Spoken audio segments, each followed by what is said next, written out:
बावरिया के सुनसान इलाके में, जहां से सबसे नजदीकी कस्बा भी मीलों दूर था, वहां था हिंटरकाइफेक।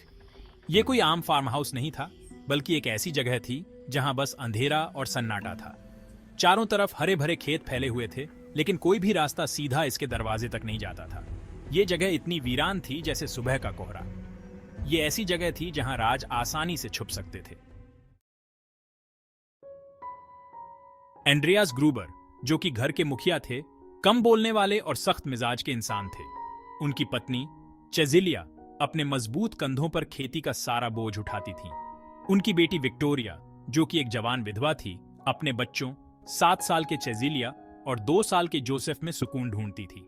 परिवार हालांकि साथ रहता था, लेकिन उनके चेहरों पर उदासी साफ झलकती थी।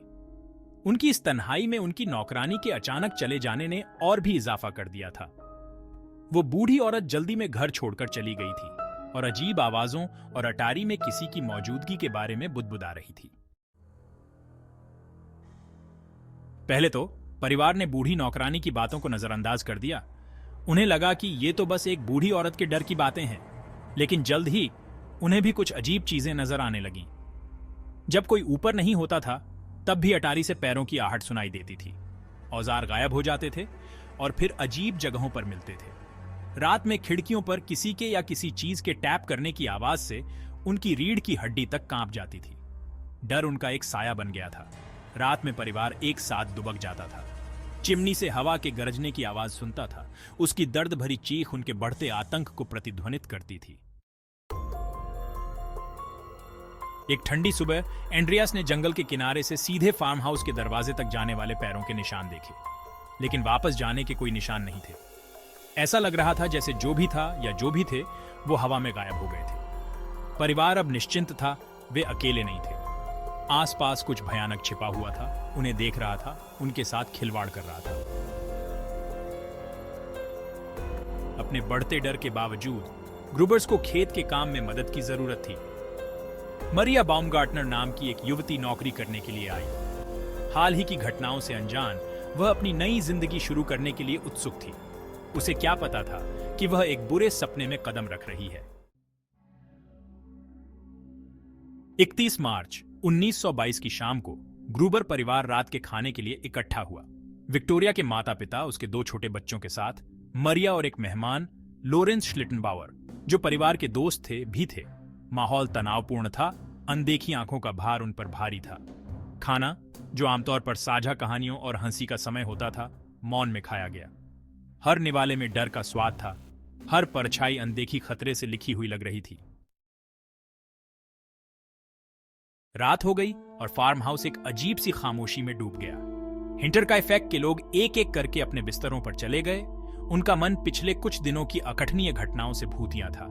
नींद जब आई तो परेशान करने वाले सपनों से भरी हुई थी। केवल हवा की हल्की आहट सुनाई दे रही थी, जो बवेरियन रात के विशाल खालीपन में एक अकेला बड़बड़ाहट थी। दिन हफ्ते में बदल गए और फिर भी हिंटरकाइफेक में जीवन का कोई संकेत नहीं था। चिंतित पड़ोसी अंततः फार्म हाउस के पास पहुंचे। हर कदम के साथ उनकी बेचैनी बढ़ती गई। एक खिड़की से झांकते हुए उनका सामना अकल्पनीय आतंक के दृश्य से हुआ। पूरा ग्रूबर परिवार अपनी नौकरानी के साथ मृत पड़ा था। उनकी बेरहमी से हत्या कर दी गई थी। उनके शरीर वहीं पड़े थे जहां वे गिरे थे। हिंटरकाइफेक हत्याओं की खबर जंगल की आग की तरह फैल गई, जिससे पूरे क्षेत्र में सदमे की लहर दौड़ गई। पुलिस उस सुनसान फार्म हाउस पर टूट पड़ी।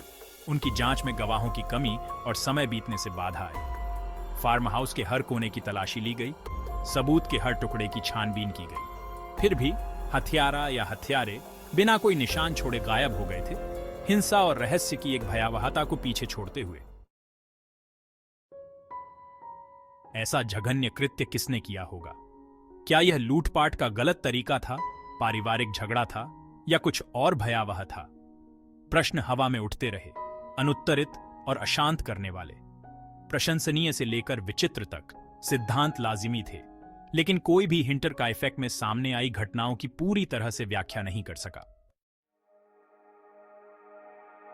हिंटरकाइफेक हत्याएं आज तक अनसुलझी हैं, जो इस बात की भयावह याद दिलाती हैं कि अंधेरा साये में छिप सकता है। अलग थलग फार्म हाउस, जो अब प्रकृति द्वारा पुनः प्राप्त किया गया खंडहर है, एक मूक प्रहरी के रूप में खड़ा है, एक ऐसे अपराध का स्मारक जो आज भी मोहित और भयभीत करता है। उस भयानक रात में इसकी दीवारों के भीतर वास्तव में क्या हुआ था, इसकी सच्ची कहानी हमेशा के लिए एक रहस्य बनी रह सकती है। हवा में फुसफुसाते हुए एक भयावह कहानी, एक अनुस्मारक कि कुछ रहस्य दबे रहने के लिए किस्मत में होते हैं।